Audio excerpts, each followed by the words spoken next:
एक बार भगवान बुद्ध जिस गांव में भिक्षाटन के लिए जाते थे वहां अकाल पड़ गया। यह देख बुद्ध को बड़ा दुख हुआ क्योंकि लोग खाने और पहनने के लिए तरस रहे थे। यह सब देख भगवान अगली सुबह पास के एक अन्य गांव में जाते हैं और उस गांव के लोगों से कहते हैं कि आपके पास के ही एक गांव में लोग खाने व पहनने को तरस रहे हैं, उनकी सहायता कीजिए और आपसे जो कुछ भी बन पाए वह दान कीजिए। भगवान बुद्ध का यह बात सुनकर गांव के लोग बिना कुछ दिए ही अपने अपने घर चले गए, परंतु एक निर्धन व्यक्ति बैठा ही रहा। उसने सोचा, मेरे पास तो बस यह वस्त्र है, यदि मैं इन्हें भी दे दूंगा तो मैं नंगा हो जाऊंगा। फिर उसने सोचा, मनुष्य बिना वस्त्र ही पैदा होता है और बिना वस्त्र ही मर जाता है। न जाने कितने साधु सन्यासी बिना वस्त्र के ही रहते हैं, फिर मैं क्यों नहीं। इसके बाद वह तुरंत अपने वस्त्र को उतारता है और भगवान बुद्ध को दे देता है और बड़ी प्रसन्नता के साथ जब वह घर की तरफ जाता है तो चिल्ला कर बोलता है, मैंने अपने आधे मन को जीत लिया है।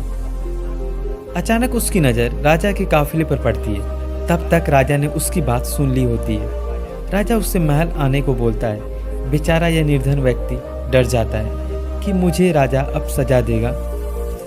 अगली सुबह वह डरा सहमा महल पहुंचता है। मंत्री उसे राजा के सामने पेश करता है। राजा ने उससे पूछा, तुमने अपने आधे मन को कैसे जीता? तो वह आदमी कहता है कि हमारे पास के एक गांव में अकाल पड़ा हुआ है, तो भगवान बुद्ध ने उसकी सहायता हेतु खाने व पहनने की वस्तुएं दान करने को कहा। यह सुनकर मैंने अपने वस्त्र उतार कर दे दिए। पहले तो मेरे मन ने इनकार किया, फिर मैंने उसे समझाया कि मनुष्य बिना वस्त्र के ही आता है और चला भी जाता है, उसके साथ उसका कुछ भी नहीं जाता।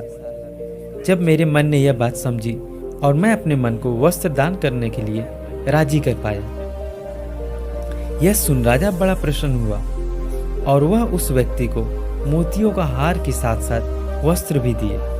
परंतु यह निर्धन व्यक्ति दोबारा से भगवान बुद्ध के पास जाता है और राजा द्वारा दिए गए मोतियों का माला और वस्त्र भगवान बुद्ध के चरणों में रख देता है।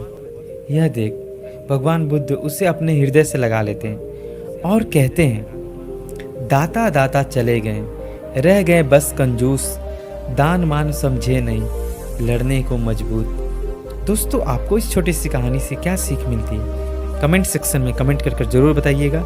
यदि चैनल पर नए तो प्लीज़ चैनल को सब्सक्राइब और वीडियो को लाइक ज़रूर करिएगा।